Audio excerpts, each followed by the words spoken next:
As the sun dipped below the horizon, casting a golden glow over the hills of Galilee, Jesus and his disciples gathered on a hillside for the evening. The day's heat gave way to a cool breeze and the world seemed to slow. The olive trees rustled softly in the wind, and the faint sounds of distant shepherds calling to their flocks filled the air. After a long day of walking, teaching, and healing, the disciples found a moment of rest, sitting around their Master. The familiar peace of being with him settled over them, yet despite the tranquility of the evening, an unease lingered in the hearts of the disciples. As they shared a modest meal of bread and fish, the conversation turned toward a question that had been troubling them all. Andrew, who had been unusually quiet, finally spoke, his voice hesitant but filled with emotion. "Master," he said, "today I saw a man whose land had been taken by the Romans. He had worked that land for his whole life, but now he has nothing. His children are hungry, and his wife wept bitterly as they were forced from their home. How can we understand such loss? What are we to say when everything someone holds dear is taken from them?" The other disciples, hearing Andrew's words, began to murmur in agreement. They had each witnessed similar suffering during their travels. Farmers displaced from their lands, families torn apart by illness, and countless people burdened by loss. Peter, the most outspoken of the group, added, "Rabbi, we too have left much behind to follow you. I think of my wife, my children, and our fishing boats. There are times when I wonder if we have made the right choice. What if we lose even more? How are we to bear such loss?" The disciples grew quiet as Peter's words hung in the air. Each of them, in their own way, had left behind families, livelihoods, and comforts to follow Jesus. They had given up much, but they sensed that more sacrifices might be asked of them in the future. And the weight of that realization filled them with both fear and doubt. Jesus, sensing their turmoil, looked at them with deep compassion. His gaze was steady, filled with the quiet strength of one who knew the human heart better than anyone. He had felt their sorrow, their fears, and the confusion they carried. And he knew that the road ahead would only grow more difficult. "My beloved friends," Jesus said, his voice gentle but firm, "I know that loss weighs heavily on your hearts. But loss, though painful, is not without purpose. It is not the end, nor does it mean that God has abandoned you. There is more to loss than what appears on the surface." He paused, letting his words settle into their hearts before continuing. "Let me tell you a story." The disciples, familiar with their master's habit of teaching through parables, drew closer, eager to hear his words. They knew that in these stories lay profound truths that often went beyond their immediate understanding. "There was once a wealthy man," Jesus began, "who owned a vast estate nestled in a valley. His estate was known far and wide for its magnificent vineyard. The vines stretched across the hills for miles, and each year they bore an abundant harvest of the sweetest grapes. The man was proud of his vineyard, for it had made him wealthy and respected among his people. Every morning he would walk through the vineyard, admiring the vines and marveling at the fruit. He would say to himself, 'Surely I am blessed.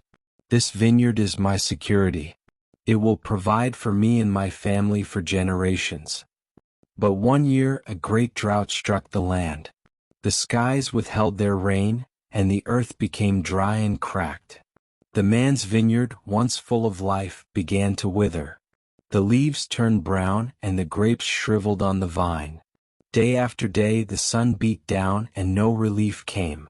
The man watched helplessly as the source of his wealth and security slipped away. In desperation he called his servants. 'We must save the vineyard,' he commanded. 'Water the vines, tend to them day and night. Do whatever it takes.' But despite their best efforts, the drought persisted and the vines continued to die. The man's heart grew heavy with sorrow. He had placed all his hopes in the vineyard, and now it was being taken from him. He retreated to his home where he wept bitterly. 'Why has this happened?' he cried out. Why has God allowed this loss? What will become of me now that everything I have worked for is gone? 4 weeks the man wandered through his empty vineyard, mourning what he had lost. The once lush vines were now dry and brittle, and the soil beneath them had turned to dust. It seemed that all hope was lost. But then one evening, as the man knelt in prayer, he heard a quiet voice speaking to his heart. "Your vineyard may be gone," the voice said, "but your life is not. The vines may wither, but something new will grow. Trust in me, and I will show you a greater harvest than you have ever known." At first the man did not understand these words. How could there be hope when everything he had built was gone? But the voice filled him with a strange peace, a peace he had not felt before. And so, though his vineyard lay in ruins, he decided not to abandon it. Instead, he began to prepare the soil for something new. He cleared away the dead vines, tilled the dry earth, and waited for the rains to come. Season after season passed, and still the land remained barren. But the man did not give up hope. He trusted that in time, God would restore what had been lost. And then one day the rains finally came. The earth soaked up the water and the dry soil began to soften. Slowly, new vines began to grow, vines that were stronger and deeper rooted than before. The man nurtured them with care, and in time they bore fruit. But this time, the harvest was even more abundant than in the years before the drought. The grapes were larger, sweeter, and the wine richer than anything he had ever known. The man realized that through his loss, he had gained something far greater than material wealth.